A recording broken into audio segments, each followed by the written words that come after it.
Kitakami, a land of leisure, tradition, scenic vistas, and suffering.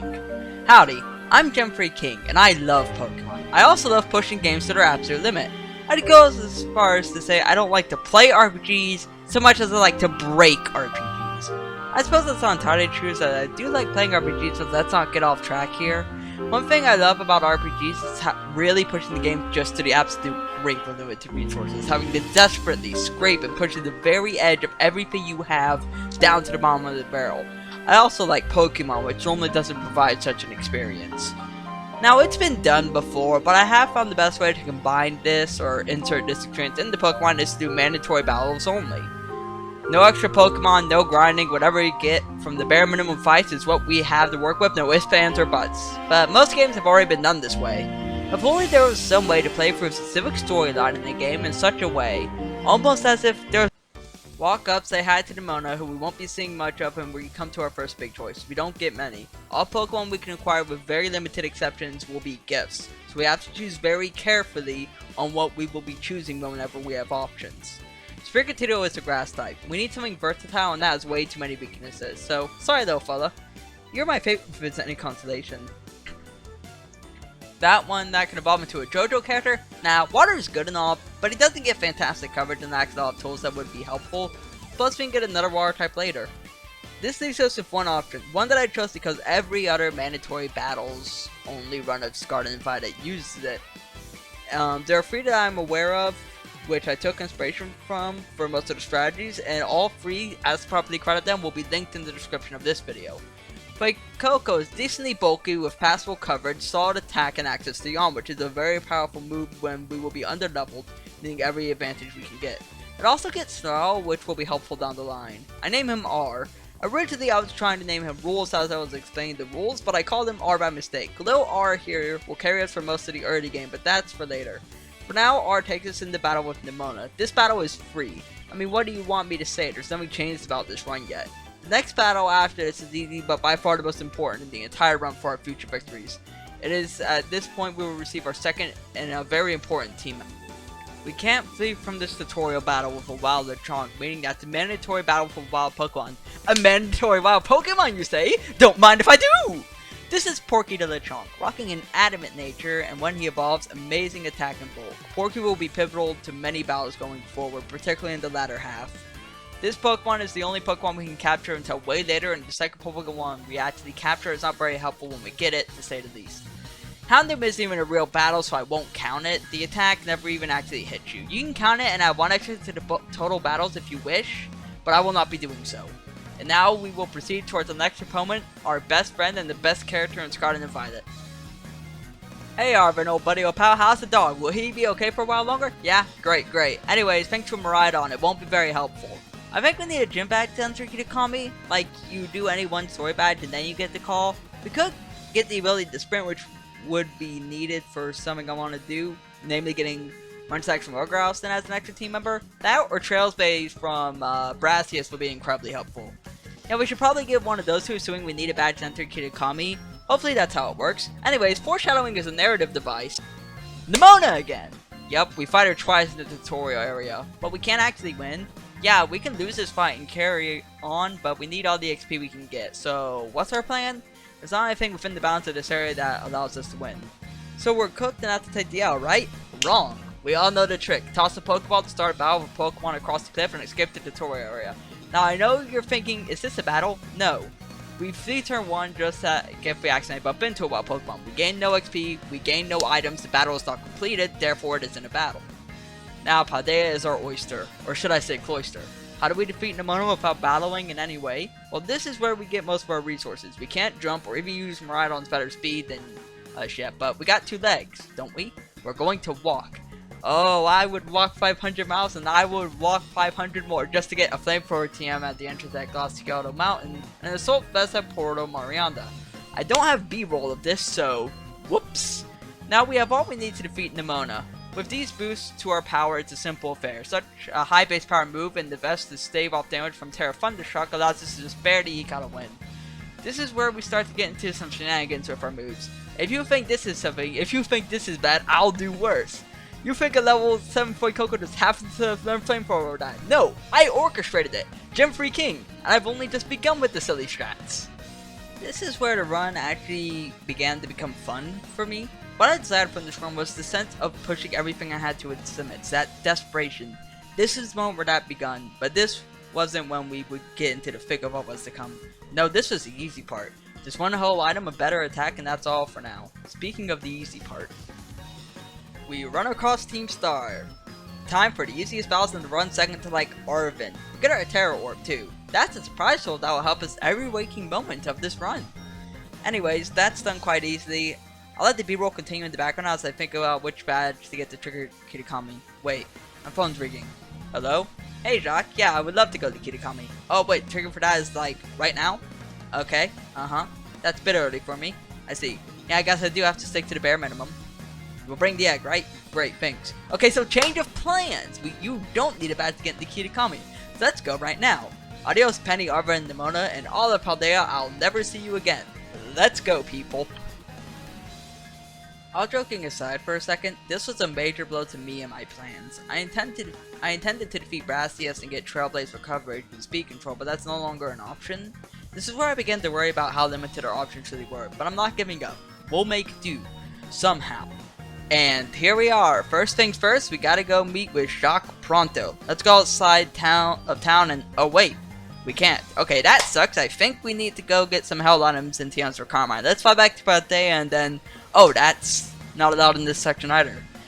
Yeah, we can lose and move on, but like Nimona, we need the XP. Are we fucking soft lock? We might be. Shit. Okay, let's see what I can figure out. I really don't want to have to replay the tedious intro for the upteenth time. Luckily, Carmine isn't that dangerous. The only real issue is their Vulpix has a combination of Flash Fire, so Flamethrower won't work, and Spite so constrain the PP of Round. Luckily, this is easily fixed by relearning Tackle and sweeping with R again. Okay, now we rest up for the night and go into Kieran's battle. This guy is going to be a big problem going forward, especially since we still can't get the egg from Jock quite yet. Yeah, we're missing even more XP for our third team member. Ugh, Jude. Just ugh. We really need all the help we can get, as you'll soon see. Technically, we could get soft lock here, but aside from that, this battle is free. I'm sure Kieran won't be an issue later requiring some truly goofy shit. Sometimes foreshadowing is relatively obvious. Anyways, we need to go have a word with our old friend Jacques. Marching just outside of town on Reveler's Road, we happen across our old friend Jacques. Jacques is a personal favorite character of mine. I don't know why, I just like how he's nice and laid back. There's a comfort in that to me. Anyways, he offers us a nice egg in these trying times. As for what's in the egg, we can't choose that directly, but we can decide it by resetting before we get the egg if we get the wrong Pokemon. It contains any of the Sinnoh starters, which I'll go over now. First up, Chinchar. Evolving into a fire fighting type at stage 2 with solid stats and decent coverage, it would be great, especially with its speed. Unfortunately, 2 fire types is liable to bite us in the ass, so that's off the table, even if it's my personal favorite of the trio. Our next option is Turtwig, a solid grass type with good bulk and okay coverage but low speed. He evolves into his final form at the lowest level. I almost went with this one because of this, but grass has far too many weaknesses to be a viable option. This leaves us with Flip-Flop, by process of elimination. Solid bulk, damage, and speed. Kinda an all-rounder in its middle stage of great typing coverage plus the ability to learn grass on of all things. It even becomes steel type in its final evolution, but realistically, not all of our starters will become fully evolved. Plus, it can get yawned via Mirror Herb on R, which is great. We'll bring Flip up to the role after many tedious resets that gave us Turtwig so many times in a row that I basically lost count and began to think it was set. We dub him Untitled Goose and bring him into the next battle. We won't be doing much for a while, but we need him to start getting EXP now. Speaking of things we can get now, I'm expecting a phone call. We can now go to Blueberry Academy, and originally I was banking on this to get certain held items we can't get otherwise, plus multiple lucky eggs from the item printer. However, we can't do that because we need to battle Lacey to get in. I did start to worry about the validity of this run at this point, especially with almost getting soft locked earlier. I became anxious about our Sinnoh starter choice, knowing if I was wrong, we would have to start all over. It missed a fair bit of XP from our first 2 Kitakami battles. I intended to get it as soon as we arrived, but you know, can't really do that. But this is what I love, that feeling of pushing to the limit, of desperation, of not having enough to get by and having to go through anyways. It's what I live for in RPGs. So despite the growing possibility of failure, I press on and begin to do the really interesting battles from this point on. Sorry, if I could have a second before it began, I gotta put on some clown makeup. No, don't worry. I'm not doing this out of shame. I'm doing it because this battle's some really funny shit. Kieran is an idiot. But my plan's no better. It's my second favorite in this entire run just because of how out there it is. Behold our plan. Assault Vest, Echoed Voice, the Chalk. Bet you never heard of this one. Yeah, see, I'm not really sure why, but Kieran isn't good at battling yet. See, he opens with Poliwag. For reasons that should be obvious, that's really bad. This is Porky's first little chance to prove himself though, and Lord knows he's going to. See, Assault Vest protects us from Stab Water Gun, but it also causes an AI quirk on Kieran. See, Kieran will try to use Haze despite us having no stat changes. If I had to guess, I would assume that the AI is reading Assault Vest as a +1 to special defense it wants to remove. But either way, by baiting this out, we can defeat it with Echo Voice. I wonder what's going on in Kieran's head. If he uses Haze enough, we can take out Poliwag. Next up is Furret. Furret's AI is a bit funky in that it will only use Dig on R most of the time, and then we can Protect until it runs out of Digs, because we can get enough Protect TMs to give everyone Protect, scattered across the region.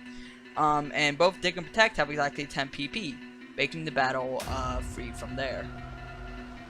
I knew if we got past our next battle, we would be good for a while, at least until around when we fought the Loyal Free. Ogre Austin gives us EV training via Mochi, a great way to make money if we ever need to, and even Naturements if we get truly desperate. However, it gives us our 4th team member too. One I was originally really banking on the carriers for much of this, but we're approaching Carmine while only all are strong enough to actually fight. Is this even possible? No, we've come this far. No, if I could just make it to Ogre Austin. Must be a way. Even if these battles are taking more and more luck, we can't give up. Not yet. I will try as many times as it takes. I only need to win once. Oh, you're approaching me. Instead of running away for held items and TMs, you're coming straight for me. I can't unlock Ogre Austin without getting closer. Oh, then come as close as you like with your unevolved team. Looks fresh out of little cup. I wouldn't worry. It has everything I need. This is our first true difficulty spike. With none of our Pokemon evolved yet, Untitled Goose still too weak to viably fight, and Porky in a similar position despite how useful he was last battle, R is gonna have to continue to carry us here. So to defeat Carmine, we have to Terra on R because we need all the power we can get.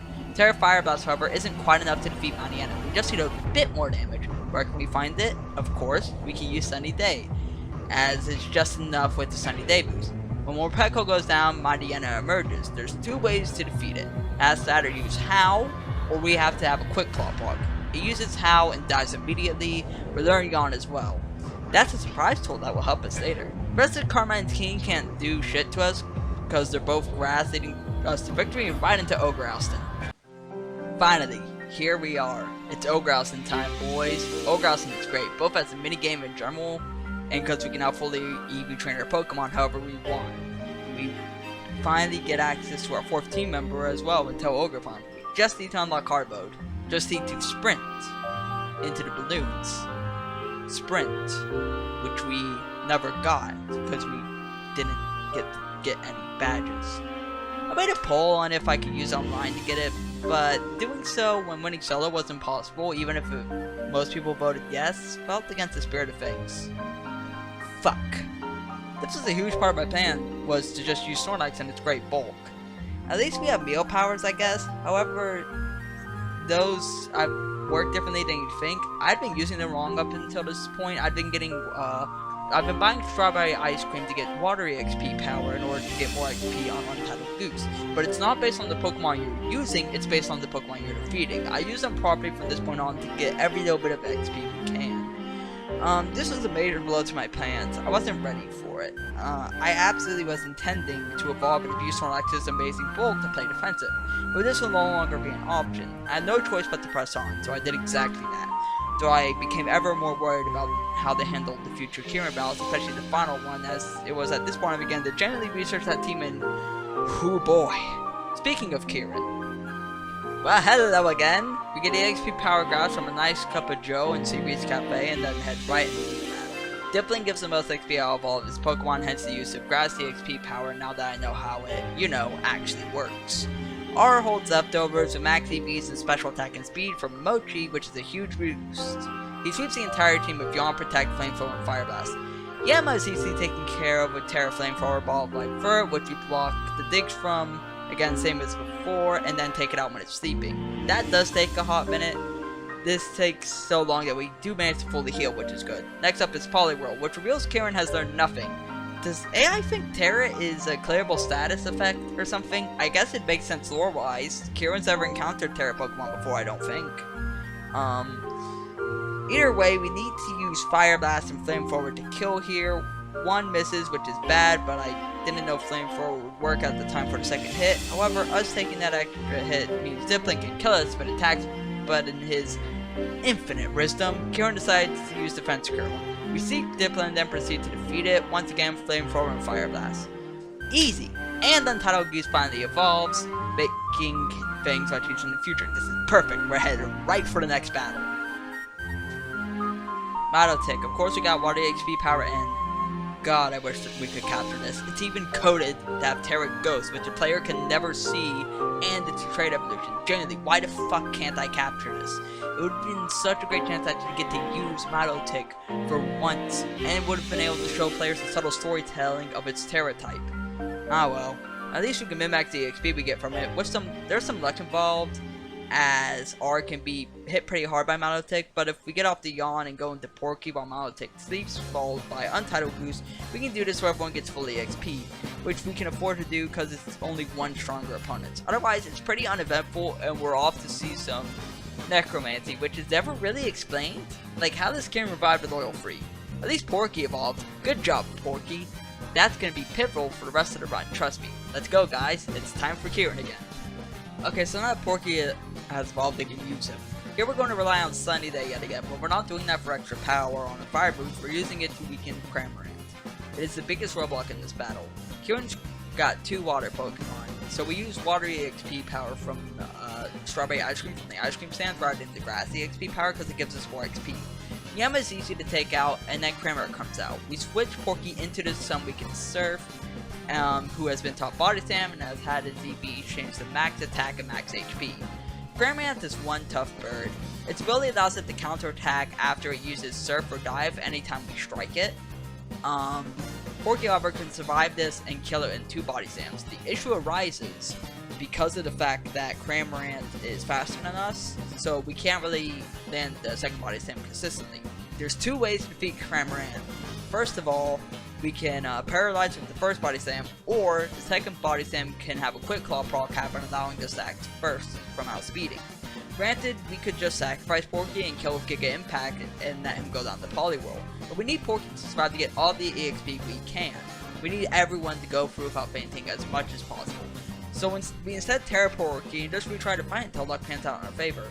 We don't need Terra anywhere else in this battle, luckily. Finally, Untitled Goose carries us from here. First, we taught him Yawn via Mirror Herb from R, and then we sleep the Poliwhirl and use Grass on. Anytime it wakes up again, we just yawn again. Takedown recoil on the Poliwhirl also helps take it out faster. Untitled Goose is given leftovers, and Max TV using HP and defense to assist with its move. When Poliwhirl goes down, out comes Dipplin. Now there is some luck here, but it usually opens with defense curl for some reason, despite it having an easy kill with Syrup Bomb. Yawn into Protect and finish it off with 2 Ice Beam before it wakes up, which too is luck. As we get more desperate, our main strategy will involve a Lucky Rabbit's Foot if you have one, a Lucky Penny, and or Prayer if you're religious. Gligar isn't much issue, it can't hit hard, it's another simple case of Yawn, Protect, Ice Beam. Leftovers, of course, help us a lot with survival. This is another reason we chose Untitled Goose and get Yawn, which is pivotal in many battles like this one. And that's a win, boys! We move on to the level 3 after Kieran commits Necromancy. I still don't know how he did that. Hey, so let's review our position. I've been looking at future fights and the loyal free, non-issue. They can be debuffed to hell and back and stalled out with fresh traps on Untitled Goose. We can also switch around the min-max or EXP on them like we did with Tick. Plus we can get level 2 EXP power on poison types from Kofu's Lounge via an item known as Tofu Pudding. But as I mentioned, these guys aren't evolving. Our starters, I mean. That means we only have 2 middle evolution starters and Porky. And I'm starting to become concerned on if this is possible. Honestly, a large contributing factor in choosing Untitled Goose was the fear that Fire Ogerpon with the attack boost would be the most dangerous. But Ogerpon is battled at level 20, so that's free. I'm not at all worried about it. What I'm worried about is Final Kieran. I can't help but wonder if we were better off with Turtwig. Truthfully, I genuinely believe Kieran can softwalk the run at this point, but all is not lost. I have one out. I'll explain later, but it's some truly goofy shit. We all know I love that. Before that, we need to quickly go over the Loyal 3. Every battle has EXP power poison, and we switch everyone in to get max EXP. This is the last EXP we get before the finale. Final Kieran is by far our hardest battle, so we need to get every drop of power we can. First up is Monkey Dory. Pretty simple with a little tight because I played recklessly. Yawn it, sleep it, switch everyone in, and Porky gets the kill. Next up is Monkey Dory, but big. Yawn it, Carmine Spite does good damage, then protect so it sleeps. Use Snarl a few times a week as attack, then as Carmine absolutely shreds it via more Petals Bite, we switch everyone in and finish it off with Porky's Giga Impact.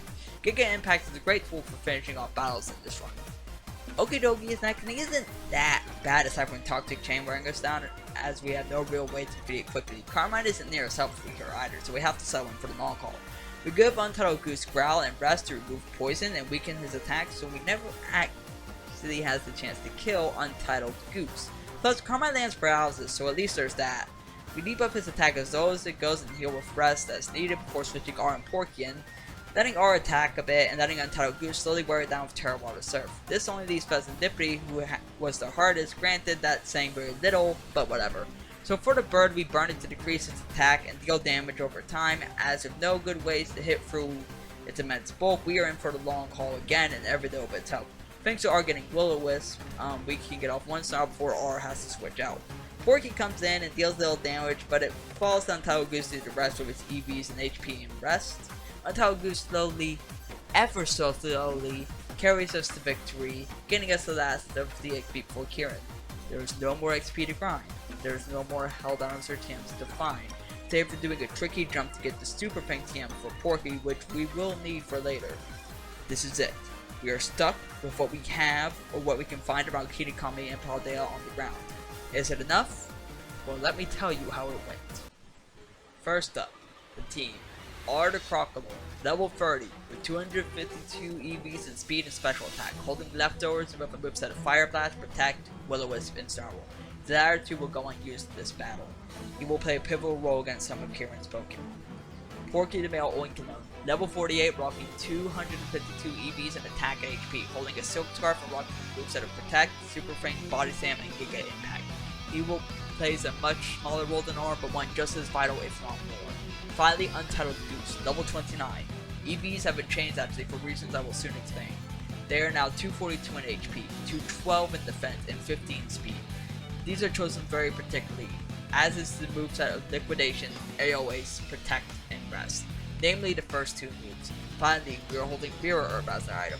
Yes, we are actually using Mirror Herb during the main story, likely the only time anyone has ever done so. Now I have avoided letting our Pokemon faint like the plague. My allies, my friends, who have brought us this far fighting tooth and nail against ever-increasing odds. This is our hardest battle for them yet. We can min-max EXP no further. We need to use everything we have. Winning this battle means letting our team members go down. But this ain't a Nuzlocke, so it's all good. Let's begin. We open with R as Kieran opens with Shift Tree, which R hits with Fire Blast after taking one payback, which takes it on the spot. That's the easy part. Next up is what I'm afraid of most. We protect the first turn that Poliwrath enters in order to get no extra leftovers AP. We need as much as we can on R for a moment later in the battle. Next, we bring an Untitled Goose to take Liquidation. We then use Aerial Ace. Now, you may be confused as to why we are running a physical moveset on Untitled Goose despite him being a special attacker. Well, on the third turn, Poliwrath uses Belly Drum. Mirror Herb mimics a max attack use, and then we defeat Poliwrath. This part is so much RNG. If he uses Belly Drum before we switch out, then we can't Mirror Herb the boost and we lose. If he uses it as we switch in, he outspeeds us and we lose. He has to use it at precisely this moment for us to gain the upper hand by defeating it in the same turn, but after countless attempts, it finally lines up. This is the only use of physical Prinplup and Mirror Herb in PvE history. Now with max attack, we tank a Spark from Probopass and feed it in 2 hits, the second required to use 30. Dipplin is the next one out, and due to our adjusted EVs, we just barely outspeed to land an Aerial Waste for about half of its health. This is why EVs needed to be adjusted in order to secure this hit. However, Untitled Goose goes down. A necessary move to bring R in safely. R protects more leftovers recovery, followed by Fire Blast to take Dipplin out. We're in the end game.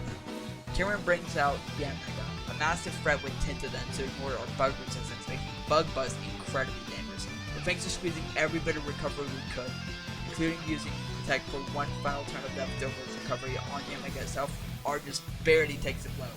A Fire Blast counter brings in the final Pokemon, Gliscor, takes out all we have left is Porky. Porky, who has been with us since the start, the often overlooked Route 1 normal type of Paldea. He will carry us to victory.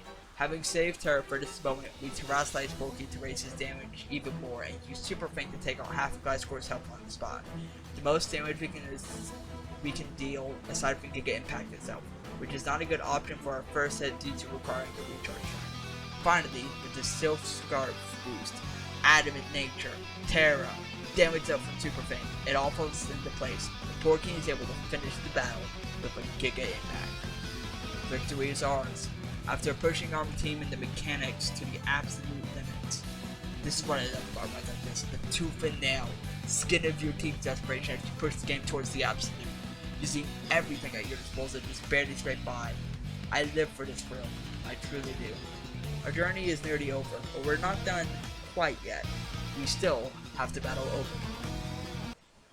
Ogerpon is actually very easy due to being level 20. Fire Mask goes down to a single Terra Surf on Title Goose. For the Water Mask, we bring Porky in to KO with 2 body slams. Porky almost gets taken out here, but it's not quite enough to finish him off. Rock Mask goes down to a single Surf as well, and finally is the Grass Mask, or here at the start, here at the end, takes us somewhere with a single Flamethrower. We get our 4th team member, finally. Even if underleveled, having Ogerpon doesn't hurt. Victory is ours, quite easily at that. You know, for B-roll, I'm just speeding up these battles in the background proportional to line up with when my commentary on each fight ends. I'm stalling by like taking pauses to treat what I'm saying, because this battle is going to be hella sped up. However, we're not done quite yet. Ogerpon is our final team member, and she's just in time for our final battle. While Karen was our strongest foe, Carmine will be our last. Ogerpon, despite being underleveled, can sweep most of Carmine's team alone after investing 252 EVs into her attack and speed. First, Carmine has a chance to open with Howl on her Mightyena. We encore it over and over, forcing it to use Howl infinitely. We sell it to +6 attack and then Terra, getting the last attack boost from a body aspect. Mightyena is easily one-tapped by Fire Ivy Cudgel, Sinistry follows the same fate, but Ogerpon gets outsped by Morpeko and dies. Porky takes out Morpeko, using Giga Impact here, would have been better as not to risk the Aura Will again. Porky is then defeated by a crit X-Scissor from the advantage, but R is able to come in and counter easily with Flamethrower for the KO. Finally, Ninetales, who gave us such trouble when it was a full pick when we first arrived, goes down to 2 Surfs on Title Goose. With that, victory is ours. It's over. We win. That's the end of the Teal Mask. I expected Carmine to be a bit harder, honestly. I wonder if Rock Mask could have swept her with the defense boost. Either way, the answer is yes. You can beat Pokemon Scarlet and Violet, the Teal Mask, doing only the bare minimum mandatory fights. For anyone who is keeping count, by the way, that is a total of 20 battles from here to Kitakami. Some fun little tidbits about that is 20% of the battles, 4 of them are against Kirin, and 20% of them are against the Loyal Free. So 40% of the battles are just made up by Kirin causing crap because he revived the Loyal Free. I think that's moderately amusing. But yeah, if anyone's wondering how many battles that was in total, the number is 20. This run was fantastic and great fun. But I did find myself frustrated as many battles depend on RNG, like baiting Belly Drum at just the right moment or missing Fire Blast many times. But we do get some goofy strats like Echo Voice of Trunk and Physical Mirror or Prinplup in, so it's worth it. I feel I have a new appreciation for these 3, especially the Chonk. Porky was vital near the end, so I've developed a fondness for the Chonk at this point. I really had to scour the region for a hell lot of Sentients, and truly felt as if I was scraping by the skin of my teeth, pushing the game to the limit. I can't get enough of that really. I should really do more runs like this. No one's done a Lola under this rule set yet, or Indigo Disc for that matter. Hell, maybe even Mochi Mayhem dare we dream. We could have access to Terrapagos and the box art legendary if we were to do Indigo Disc. And Mochi Mayhem. I had a lot of doubts about my choice in Sinnoh Starter, and became very worried about Untitled Goose missing a fair bit more XP than initially planned, then was blindsided by not being able to get Snorlax. I was genuinely scared of getting Softlock and having to take Turtwig at many points, but it never quite was enough to stop us and we reached the end just fine. I will note the RNG in this series sucked. Like, let me elaborate and vent on this for a second. I know I didn't show it. These battles had so much RNG, you have no idea. KOing took days even after I solved them because of RNG alone. Many battles took countless resets. Worse still, I have to save in front of where you bought the EXP power foods, not in front of the battle itself, because loading your saves removes your meal powers, which meant an even longer run up and a way more tedious means of getting attempts in, as the strategies further and further boil down to just getting lucky enough for things to play out right. It can get so tedious when I knew the solution just couldn't get it. The battle against Kieran when he had his Cramorant and the final Kieran were the worst offenders in this by far. Those two took literal days. Even so, this is a blast. I lost like Global, pushing things to the absolute limit, desperately clawing to the better end. Alright, I haven't made that video yet. Well, if you want to see Hob, Sashi, and team get swept by level 1 Pokemon, and Neon solo by level 30 but awesome, be sure to subscribe for that video when I do make it.